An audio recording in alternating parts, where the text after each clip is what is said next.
And we are back. Hair is an emotional issue, more so when you think you're losing it or you think you might be losing it. And there's always a reason for hair loss and hair thinning, and often there is something you can do to fix or reduce it.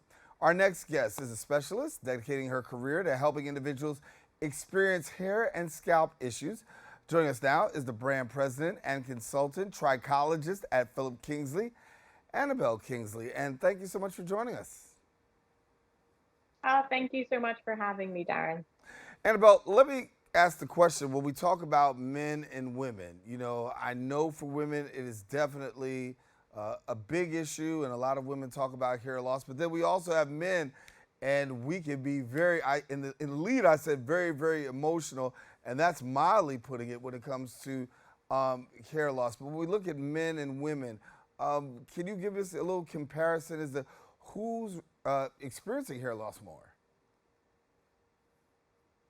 Such a great question. So it's a really common misconception that hair loss is confined to men or doesn't happen frequently in women, when in fact hair loss is just as common in women as it is in men.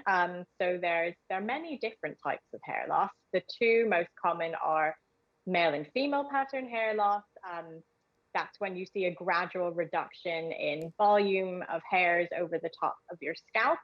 And that's genetic. And then you have a hair loss called telogen effluvium. And this is the type of hair loss when you see more hairs coming out on a daily basis. So when you shampoo, when you brush your hair, perhaps on your clothes, floor, and pillow. And this type of hair loss is actually more common in women than it is in men, because it's a reactive type of hair loss caused by things that affect women more frequently. So things like iron deficiency or an improper diet, and also things like the postpartum period and menopause.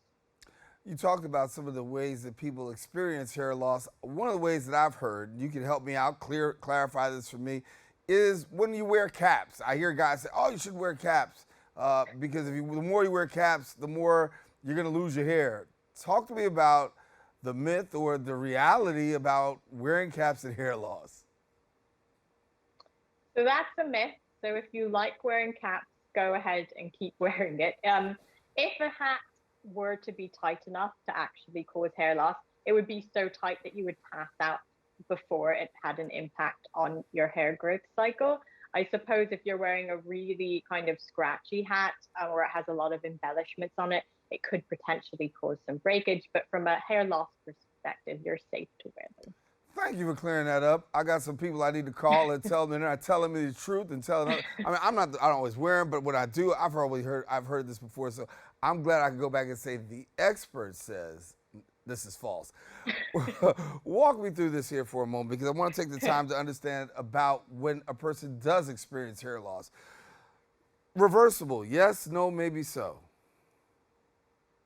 It really depends on the type of hair loss that you're experiencing. So again, there are many types. The most common is male and female pattern hair loss, and this is definitely, it's manageable. So you can often or almost always maintain the density of hair that you have when you start treatment. And in some cases, depending on the treatment used, you can see some really good regrowth. It's important to know that treatment takes time. Hair only grows half an inch a month. Your hair also grows in different cycles. So it's going to take a minimum of 3 months, perhaps 6 months. Some people even see results closer to the year mark.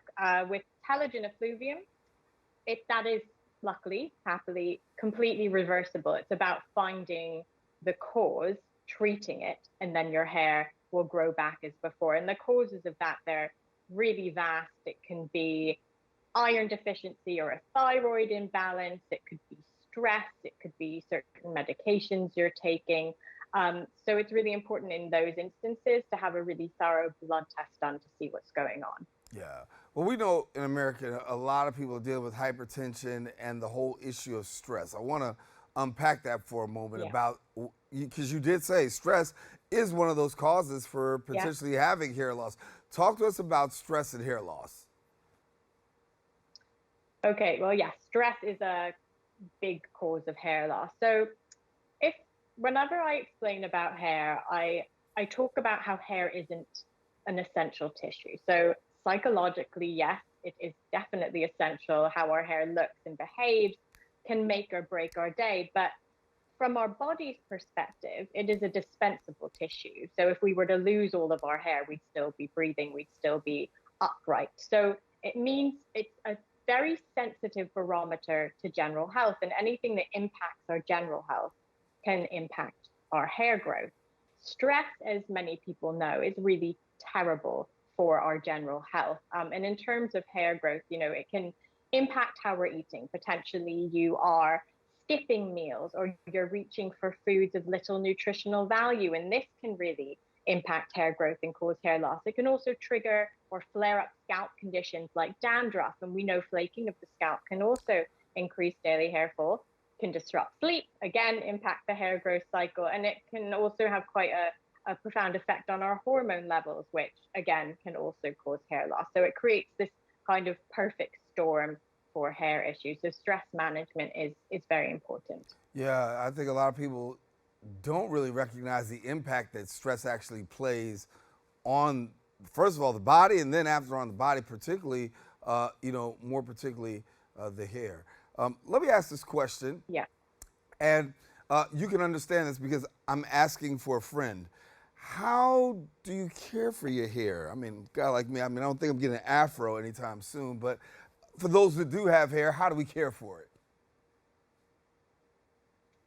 I guess you treat it with care. I always say, try to treat your hair like your favorite, cashmere sweater. Once hair is grown, it's technically dead tissue. So while hair can put up with quite a lot of wear and tear, there is a limit. So if you nick your skin, it heals.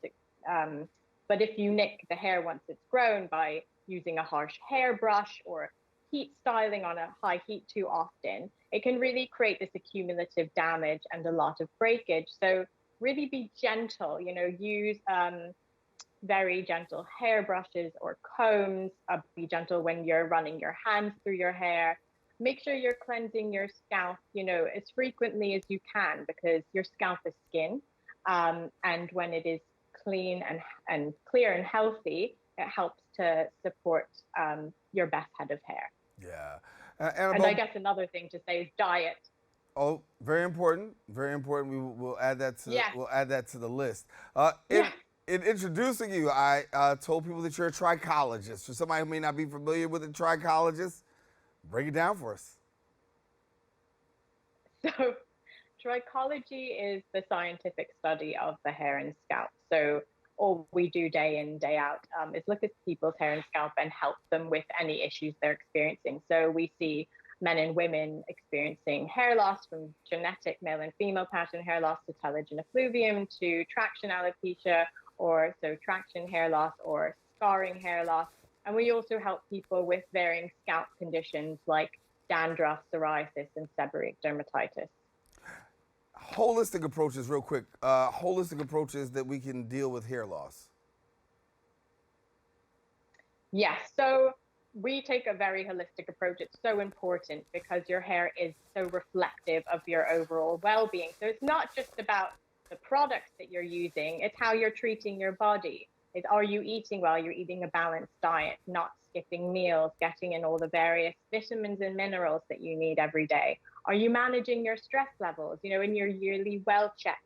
Are all the necessary blood tests being done to ensure that you aren't deficient in anything and therefore need to supplement? So a really good example of this is vitamin D deficiency, which is so incredibly common. And it's also a really common cause of hair loss. Every hair follicle on your scalp has a vitamin D receptor. So I normally suggest, even without a blood test, that people do take a daily vitamin D supplement. All righty. Well, Anabel, we have to leave it there. I want to thank you so much for joining us. Some helpful information and certainly a lot that we can pass on to people in caring for their hair. Thanks for joining us. My pleasure. Lovely to speak to you. All righty. Well, we want our viewers to know, if you want more information, don't hesitate to visit the website at philipkingsley.com.